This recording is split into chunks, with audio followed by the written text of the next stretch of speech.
Parce que le jour de la résurrection, le soleil serait brûlant, mais il n'y aura pas d'homme sous laquelle, n'est-ce pas, on peut s'abriter. Mais le prophète a cité cette catégorie de personnes qui seront à l'homme d'Allah subhanahu wa ta'ala le jour de la résurrection. Et parmi ces 7 catégories de personnes, il a cité, n'est-ce pas, un homme. Il dit warajulun tasaddaqa bi sadaqatin fa akhfaha hatta la ta'lam shimaluhu ma tunfiqu yaminuhu. Il dit il y a un homme, n'est-ce pas, qui a donné, n'est-ce pas, une aumône en secret, qui a fait, n'est-ce pas, un don en secret, qui a fait un sacrifice en secret, au point, n'est-ce pas, que sa main gauche ne sait pas que sa main droite, n'est-ce pas, a donné quelque chose. Allahu Akbar. Le fait que vous donnez quelque chose, n'est-ce pas, avec votre main droite, sans que la main gauche ne sache que vous avez donné quelque chose à quelqu'un. C'est une manière de dire que c'est une manière de démontrer l'importance, n'est-ce pas, de poser des actes d'adoration dans l'intimité, dans le cachet, dans la discrétion, sans que personne ne sache. C'est quelque chose, n'est-ce pas, qu'Allah subhanahu wa ta'ala, ça fait partie des pratiques religieuses, des actions qui sont les plus aimées par Allah subhanahu wa ta'ala. Le fait de poser des actions dans l'intimité dans le but de plaire à Allah subhanahu wa ta'ala. A'udhu billahi minash shaitanir rajim. Bismillahir rahmanir rahim. Alhamdulillah wa salatu wa salam ala rasulillah. Que la paix, la grâce et la miséricorde d'Allah subhanahu wa ta'ala vous accompagnent. Alors mes chers frères et sœurs, il y aura encore une fois de vous retrouver afin de poursuivre nos rappels du Ramadan.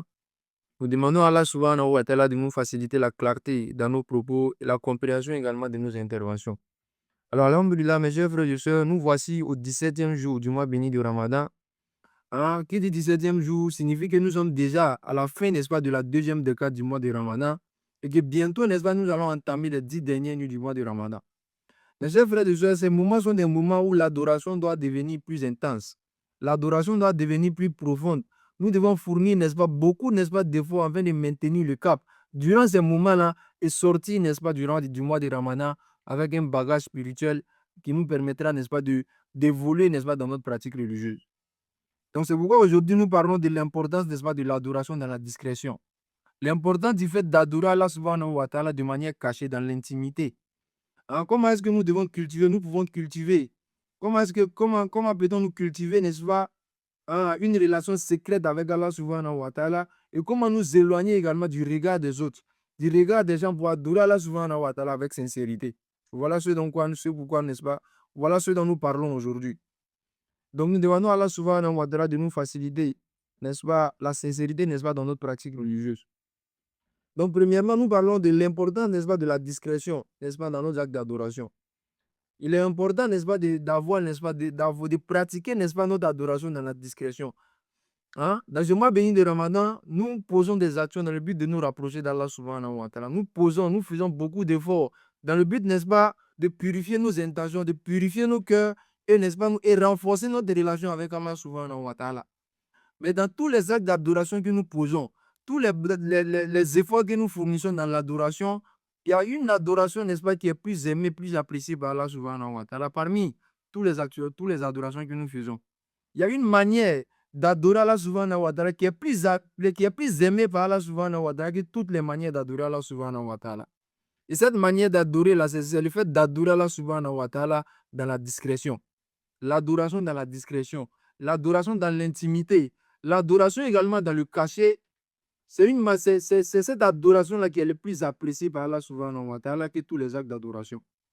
Donc l'importance, n'est-ce pas, du fait d'adorer Allah subhanahu wa ta'ala dans la discrétion nous accorde, n'est-ce pas, deux grandes choses. Premièrement, l'adoration, n'est-ce pas, discrète est une marque de sincérité. Ça nous rapproche, n'est-ce pas, de la sincérité. Le fait d'adorer Allah subhanahu wa ta'ala dans la discrétion, c'est une manière d'adorer Allah subhanahu wa ta'ala sans rien attendre en retour.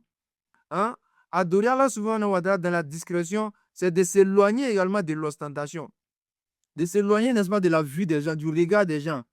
De ce que les gens pourront dire, qui peuvent nous influencer et influencer également notre pratique religieuse.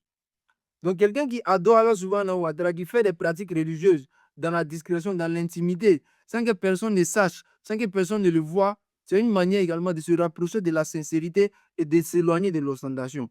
Donc ça, c'est la première importance de l'adoration, n'est-ce pas, dans la discrétion.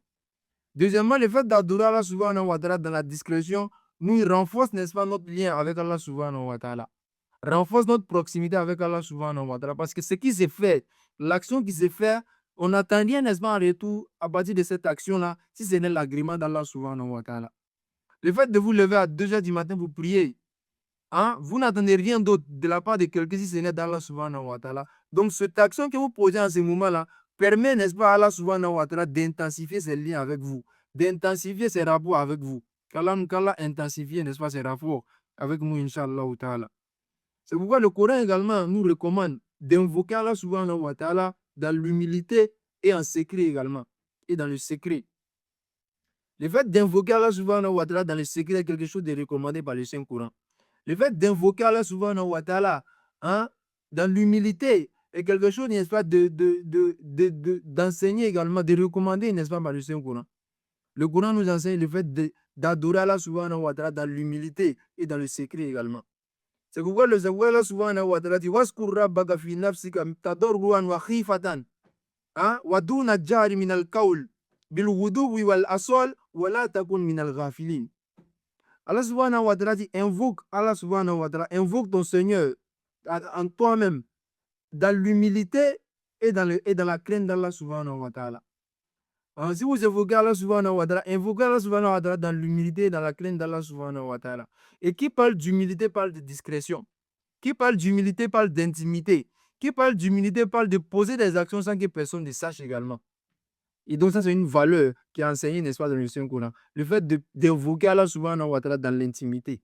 Le fait d'invoquer Allah subhanahu wa ta'ala dans l'humilité, n'est-ce pas, de notre pratique religieuse. Et donc ça c'est quelque chose d'important que le Coran nous signifie également. Le fait de faire des prières, si vous levez à 2 h du matin, sans que personne ne vous voit, pour invoquer Allah subhanahu wa ta'ala, c'est quelque chose qui est apprécié par Allah subhanahu wa ta'ala. Le fait de donner, n'est-ce pas, des choses, de l'aumône aux gens. C'est pourquoi le prophète dit, sallallahu alayhi wa sallam, il dit le jour de la résurrection, il y a cette catégorie de personnes, n'est-ce pas, qui seront à l'ombre le jour de la résurrection, qui ne seront pas au soleil. Parce que le jour de la résurrection, le soleil serait brûlant, mais il n'y aura pas d'homme sous laquelle, n'est-ce pas, on peut s'abriter. Mais le prophète a cité cette catégorie de personnes qui seront à l'ombre d'Allah subhanahu wa ta'ala le jour de la résurrection. Et parmi ces 7 catégories de personnes, il a cité, n'est-ce pas, un homme. Il dit warajulun tasaddaka bi sadaqatin fa akhfaha hatta la ta'lam shimaluhu ma tunfiqu yaminuhu. Il dit il y a un homme, n'est-ce pas, qui a donné, n'est-ce pas, une aumône en secret, qui a fait, n'est-ce pas, un don en secret, qui a fait un sacrifice en secret, au point, n'est-ce pas, que sa main gauche ne sait pas que sa main droite, n'est-ce pas, a donné quelque chose. Allahu Akbar. Le fait que vous donnez quelque chose, n'est-ce pas, avec votre main droite, sans que la main gauche ne sache que vous avez donné quelque chose à quelqu'un. C'est une manière de dire que c'est une manière de démontrer l'importance, n'est-ce pas, de poser des actes d'adoration dans l'intimité, dans le cachet, dans la discrétion. Sans que personne ne sache. C'est quelque chose, n'est-ce pas, qu'Allah subhanahu wa ta'ala, ça fait partie des pratiques religieuses, des actions qui sont les plus aimées par Allah subhanahu wa ta'ala. Le fait de poser des actions dans l'intimité dans le but de plaire à Allah subhanahu wa ta'ala. Donc ça également, ça définit également l'importance du fait d'adorer Allah subhanahu wa ta'ala dans la discrétion. Qu'Allah nous facilite cela. Et donc, deuxièmement, comment est-ce que nous pouvons cultiver, n'est-ce pas, notre intimité avec Allah subhanahu wa ta'ala? Quand on adore Allah subhanahu wa ta'ala dans la discrétion, ce qui nous permet de pouvoir entretenir cette intimité-là, de pouvoir entretenir notre proximité avec Allah subhanahu wa ta'ala. Premièrement, n'est-ce pas, ce sont les prières nocturnes. Être capable d'avoir, n'est-ce pas, des moments spirituels, des temps spirituels où vous accordez à Allah subhanahu wa ta'ala. Durant ce mois de Ramadan, faites l'effort, n'est-ce pas, d'avoir ce qu'on appelle, de faire, n'est-ce pas, ce qu'on appelle Qiyamul Layl. C'est lever, n'est-ce pas, la nuit, faire des actes d'adoration. Sans que personne ne vous voie. Faire des actes d'adoration dans l'intimité, sans que personne ne voie, sans que personne ne sache. Ces actions que vous posez en ce moment vous permettent, n'est-ce pas, d'entretenir votre proximité avec Allah subhanahu wa ta'ala.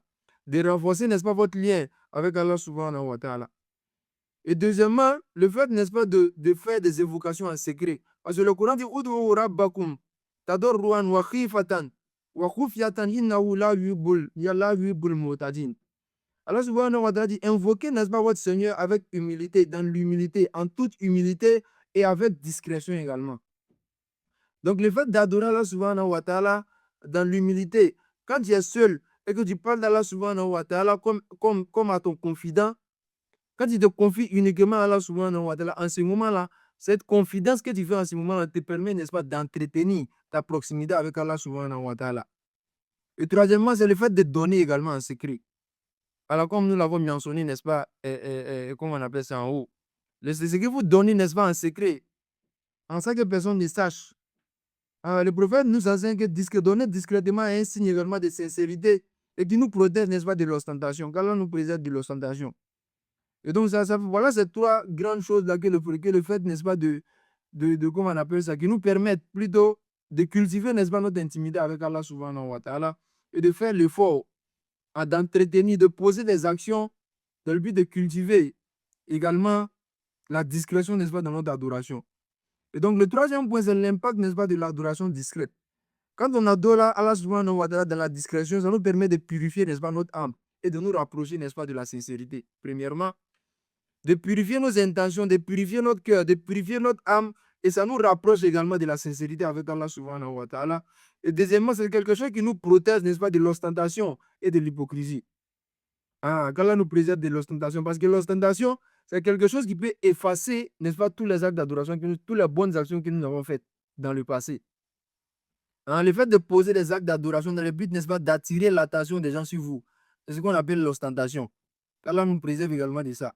Et le troisième impact, n'est-ce pas, spirituel de l'adoration discrète, c'est que Allah subhanahu wa ta'ala te donne, n'est-ce pas, une intimité profonde, n'est-ce pas, avec lui. Quand vous adorez Allah subhanahu wa ta'ala dans la discrétion, sans que personne ne vous voie, sans que personne ne sache, Allah subhanahu wa ta'ala vous, comment on appelle, intensifie, n'est-ce pas, votre lien également avec lui. Qu'Allah intensifie, n'est-ce pas, nos différents liens avec lui, nous permettent, n'est-ce pas, d'être des gens qui font, n'est-ce pas, des pratiques religieuses dans la discrétion, dans l'intimité et dans le cachet, sans rien attendre en retour que la grâce et la miséricorde d'Allah subhanahu wa ta'ala. Que l'adoration, n'est-ce pas, cachée est un trésor spirituel. Ce ramadan, n'est-ce pas, essaie, n'est-ce pas, de cultiver ce lien-là de l'adoration en secret. C'est une relation avec Allah subhanahu wa ta'ala qui nous permet d'atteindre la sincérité. Que ce soit par la prière, que ce soit par la sodaka, que ce soit, n'est-ce pas, par la lecture du Saint-Coran, que ce soit par le fait de donner en secret. Faites l'effort, n'est-ce pas, d'entretenir des relations qui nous permettent d'avoir une proximité avec Allah subhanahu wa ta'ala, d'avoir, n'est-ce pas, des moments, n'est-ce pas, d'intimité avec Allah subhanahu wa ta'ala sans que personne ne sache. Qu'Allah nous accorde la sincérité, nous rapproche, n'est-ce pas, de lui et nous fasse, n'est-ce pas, goûter la douceur, n'est-ce pas, de l'intimité, n'est-ce pas, avec lui. Qu'Allah nous donne la sincérité et nous permette, n'est-ce pas, de poser des actes d'adoration dans la discrétion, dans le but de bénéficier, n'est-ce pas, uniquement de l'agrément d'Allah subhanahu wa ta'ala. Qu'Allah vous bénisse, qu'il bénisse les personnes qui vous aiment, qui vous aimez. Si ce rappel vous a profité, partagez-le autour de vous pour en faire profiter d'autres personnes, Inch'Allah. Wassalamu alaikum wa rahmatullahi ta'ala wa barakatuh.